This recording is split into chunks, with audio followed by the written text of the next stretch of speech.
Hi hello வணக்கம். நான் உங்கள் சிங்கார். Welcome back to my YouTube channel. So நம்ம இன்றைக்கி இந்த வீடியோவில் என்ன பார்க்க போகிறோன்னா, சனிக்கிழமை சினிமா கதைகள் இன்னொரு எபிசோட். ஸோ ஆக்சுவலாக இன்றைக்கி டேட் பார்த்திங்கன்னா 10th, அதாவது நேற்று 9th 9ஆம். ஸோ 9th என்னன்னு எல்லாருக்குமே தெரியும். ஸோ அதை பற்றி தான் ஒரு சின்ன வீடியோ.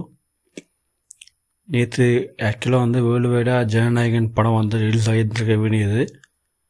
பட் ஏதோ ஒரு புறம்போக்கு அந்த சினிமா சென்சார் பண்ணுவாங்க இல்லையா, ஸோ அந்த கூட்டத்தில் இருக்க யாரோ ஒரு புறம்போக்கு இந்த படத்தை ரிலீஸ் ஆகக்கூடாதுன்ட்டு கேஸ் போட்டு இப்போது அந்த கேஸ் கோர்ட்டில் போயிட்டு இருக்கு. எனக்கு தெரிஞ்சு இந்த பொங்கலுக்கு ஜனநாயகன் ரிலீஸ் ஆகாது. மேபி எப்போ வரலாம் அப்படின்னு கேட்டிங்கன்னா அதுக்கும் ஒரு கிளாரிட்டி இருந்தது இப்போதைக்கு யார்கிட்டையுமே இல்லை. ஸோ நினச்ச மாதிரியே இந்த படம் எந்த ஒரு ஸ்மூத்தாக ரிலீஸ் ஆகியிருந்தால் இந்நேரத்துக்கு படம் முடிஞ்சு நம்ம எல்லாருமே பார்த்துருந்துருப்போம். ஸோ அது நடக்காமல் போனதுக்கு அந்த ஒரு கிறுக்கு தாயொலி தான் காரணமே. அண்ட் சென்சார், தமிழ் சென்சார் முக்கியமாக விஜய் படங்களுக்கு ப்ராப்ளம் வருதுன்றது அது ஓகே. ஏன்னா ஒரு சும்மா ரிலீஸ் பண்ணிட்டா இப்படி ப்ராப்ளம் சொன்னது ஓகே.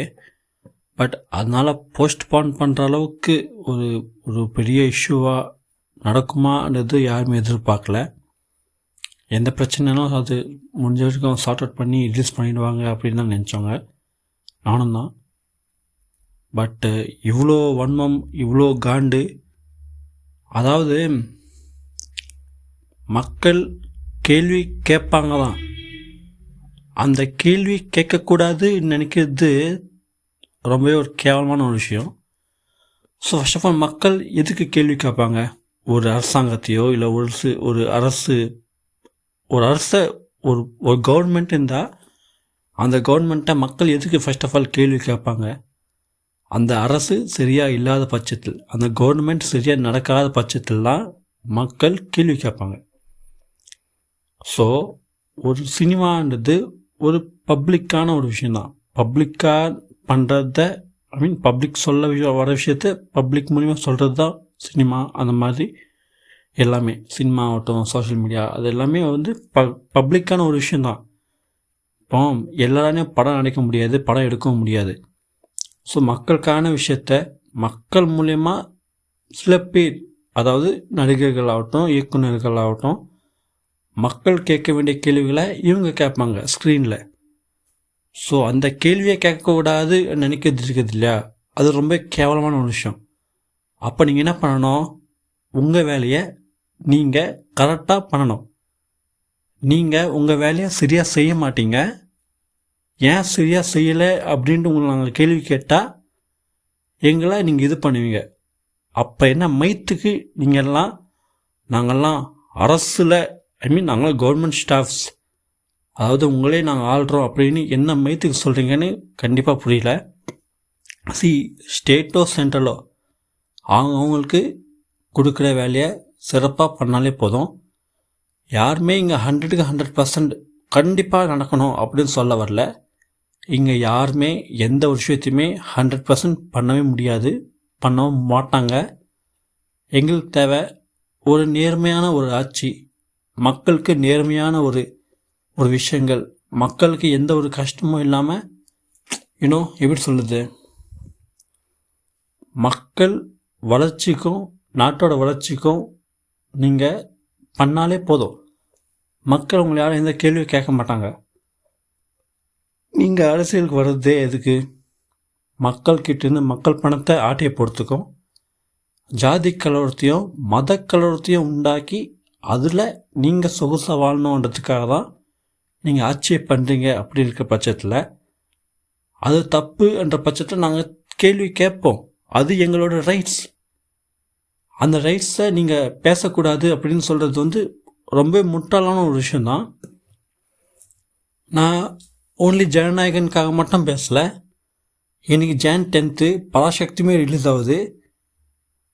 இந்த பராசக்தி படத்தில் நிறைய கட்ஸு நிறைய மியூட் பண்ணி தான் இந்த படத்தை ரிலீஸே பண்ணுறாங்களாம்மா. எனக்கு ஒரு விஷயம் புரியல, எதுக்கு ஃபர்ஸ்ட் ஆஃப் ஆல் வந்து கட் பண்ணுறீங்க மியூட் பண்ணுறீங்க அப்படின்னு தெரில.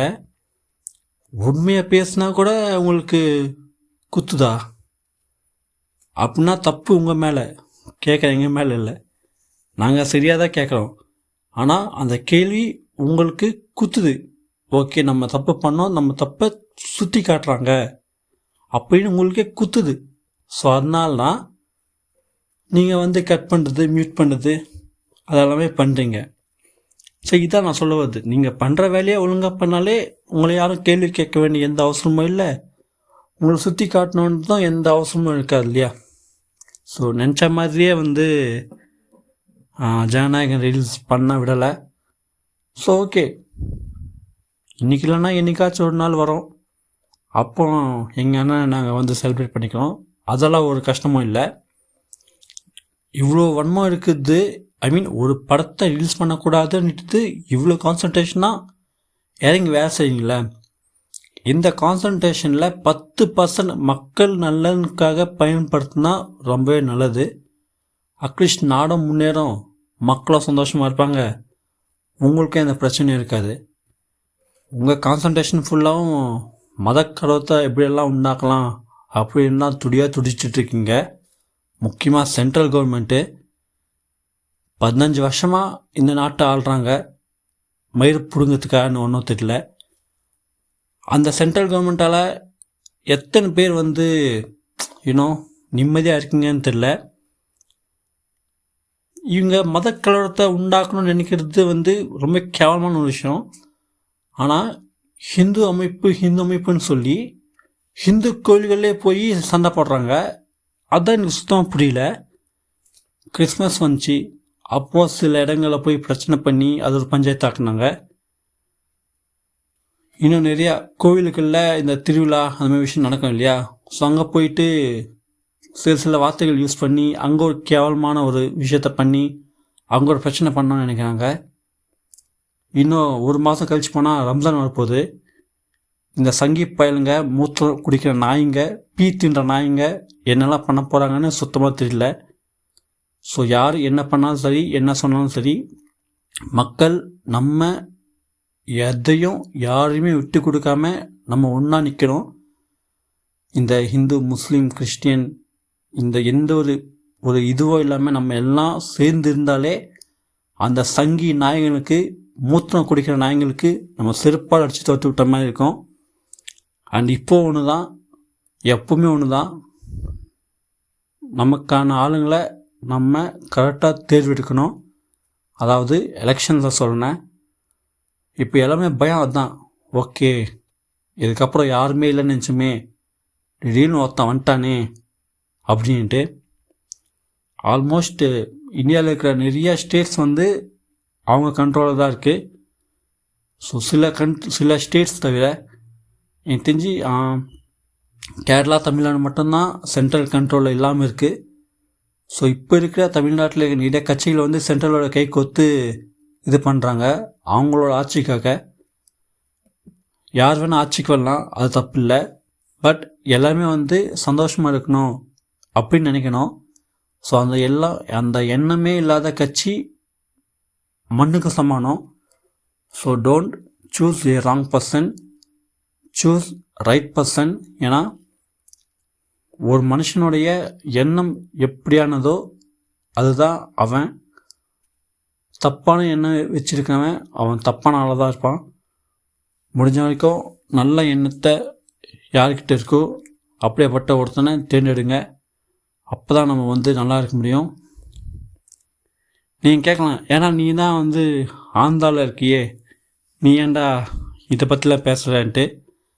ஏன்னா எங்கள் நாடு வந்து நாசமாக போச்சு, ஆந்திர பிரதேஷ். எப்போ சங்கி பயலோட இவங்க வந்து கை கோத்தாங்களோ அப்போயே நான் ஆந்திரா பற்றி மறந்துட்டேன். ஸோ மிச்சம் இருக்கிறது தமிழ்நாடு, கேரளா மட்டும்தான். அதுவும் அவங்க கைக்கு போயிடுச்சுன்னா இனி அவள் தான் சுத்தம். எனக்கு ஃபர்ஸ்ட் ஆஃப் ஆல் ஒன்றும் புரியல. நம்ம சின்ன வயசில் இருக்கும்போது எல்லாருமே ஒன்று தான், இங்கே எல்லாமே சம்மந்தம் அப்படின்னு தான் நம்ம வந்து படித்தோம், அப்படி தான் வாழ்ந்துட்டுருக்கோம். இவங்களுக்கு என்னன்னு தெரில, சங்கி பையன்களுக்கு, ஏன்னா நீங்களாம் சோறு தான் தின்னீங்களா என்னன்னு தெரியலையே. கேட்டால் ஏதோ சொல்லுது, மாட்டை மூத்தத்தையோ மாற்று பியோ தின்ற நாய்ங்களுக்கு என்ன தெரியும். மேபி இது ஒரு எப்படி சொல்லுது, இது சினிமா கதைகள் பற்றி பேச வேண்டிய ஒரு இதுதான். பட் கொஞ்சம் பொலிட்டிக்கலாக உள்ளே போயிடுச்சு. பேசணும்னு நினச்சா இன்னும் நிறையா பேசலாம். பட் என்ன பேசி என்ன ஆக போதில்லை. மக்கள் நம்ம உண்டியாக இருக்கணும். எந்த ஒரு பிரச்சனை வந்தாலும் யாரையும் விட்டு கொடுக்காமல் இருக்கணும். அது வரைக்கும் நல்லது. பட் ஏதாச்சும் ஒன்று நடந்துச்சுன்னா மிகப்பெரிய போராட்டம் நடக்கும். ஸோ இது எதுவுமே யாருமே பார்க்காத அளவுக்கு பெரிய போராட்டம் நடக்கும், பெரிய பிரச்சனை நடக்கும். ஸோ அந்தளவுக்கு நம்ம என்றைக்குமே விடவே கூடாது. கடைசி படம் எந்த ஒரு பிரச்சனையும் இல்லாமல் நிம்மதியாக யூஸ் பண்ணியிருந்தா எந்த ஒரு பிரச்சனையும் இல்லாமல் இருந்திருக்கும். ஸோ இட்ஸ் ஓகே, எங்களுக்கு ஃப்ரீயாக பப்ளிசிட்டி கிடைச்ச மாதிரி இருந்துச்சு. அண்டு கண்டிப்பாக இதுக்கப்புறம் மிகப்பெரிய லெவலில் சம்பவம் பண்ண போகுது. அதுக்கு எந்த ஒரு பிரச்சனையும் இருக்காது. ஒன்றே ஒன்று தான், என்றைக்கு எங்கள் அண்ணன் படம் வருதோ அன்றைக்கி தான் எங்களுக்கு தீபாவளி. ஆக்சுவலாக நான் நினச்சிருந்து இன்னும் இந்த பொங்கலுக்கு ரிலீஸ் ஆக போகிற எல்லா படங்களையும் பார்க்கலான்னுட்டு. தமிழில் மெஜாரிட்டியாக 2 படம் தான் ரிலீஸ் ஆகிறதா இருந்துச்சு. ஒன்று ஜனநாயகன், பராசக்தி. அண்ட் எங்கள் ஆந்திரா சைடில் பார்த்தீங்கன்னா ஒரு 4-5 படங்கள் ரிலீஸ் ஆகிற மாதிரி இருந்துச்சு. சின்ன ஹீரோக்கள் படமாகட்டும், பெரிய ஹீரோக்கள் படமாகட்டும். ஸோ நான் ஜனநாயகன் முடிச்சுட்டு மிச்சம்லாம் பார்க்கலான்னு நினச்சேன். ஏன்னா இந்த வருஷம் 2026 பொறுத்த வரைக்கும் நான் இது வரைக்கும் சினிமா தேட்டருக்கு போயிருந்தில்லை. ஸோ இந்த வருஷம் முதல் படமாகவே அண்ணன் படமாக தான் இருக்கணும்னு ஆசைப்பட்டேன். பட் அது நடக்கலை. ஸோ அதனால் இந்த வருஷம் ரிலீஸ் ஆக போகிற எந்த படமே நான் பார்க்க போகிறதில்ல. ஜனநாயகன் ஸ்க்ரீனில் பார்த்ததுக்கப்புறம் தான் எந்த படமாக இருந்தாலும் அப்படின்ற ஒரு முடிவில் இருக்கேன். ஸோ வெயிட் பண்ணி பார்க்கலாம் எப்போ ரிலீஸ் ஆக போகுது ஜனநாயகன் நினைத்து சுத்தமாக தெரியல.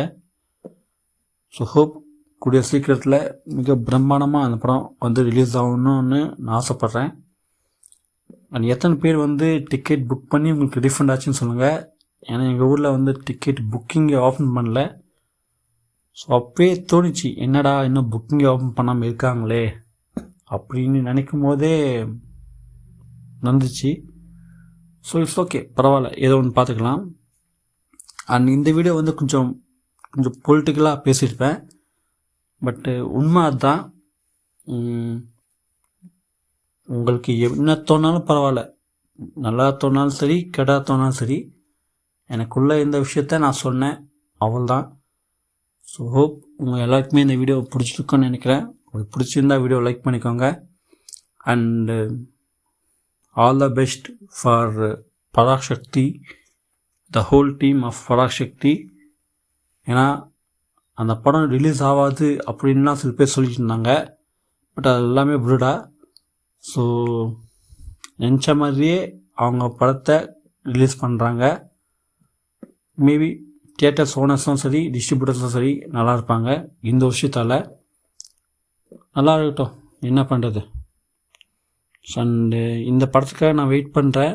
ஒன்ஸ் ஓடிடியில் வந்தால் தான் பார்ப்பேன். மேபி பார்க்கலாம் அதுக்குள்ளே என்ன நடக்கும்னுட்டு. பட் நான் பராசக்தியை தியேட்டரில் தான் பார்க்கணுன்னு ரொம்ப ஆசைப்பட்டேன். ஏன்னா எஸ்கேவோட 25வது படம் அண்ட் ஜிவியோடைய 100வது படம் அப்படின்றதுக்காக. And main thing, director Sudha அவங்களுக்காகவே நான் இந்த படத்தை தியேட்டரில் பார்க்கணுன்னு நினச்சேன். பட்டு முடியல. ஹோப் இந்த படம் எவ்வளோ சீக்கிரம் ஓடிடியில் வருமோ வந்துச்சுன்னா அப்போ நான் கண்டிப்பாக பார்த்துட்டு நம்ம சேனலில் ரிவ்யூ எடுத்து போடுறேன். உங்களுக்கு இந்த வீடியோ பிடிச்சிருந்தா மறக்காமல் லைக் பண்ணிக்கோங்க. என்னோடய சேனல் சப்ஸ்கிரைப் பண்ணிக்கோங்க. பக்கத்தில் இருக்கிற பெல் ஐக்கான் கிளிக் பண்ணிக்கோங்க. அப்போ நான் போடுற வீடியோஸ் உங்களுக்கு நோட்டிஃபிகேஷன் சேரும். தேங்க்யூ, பாய்.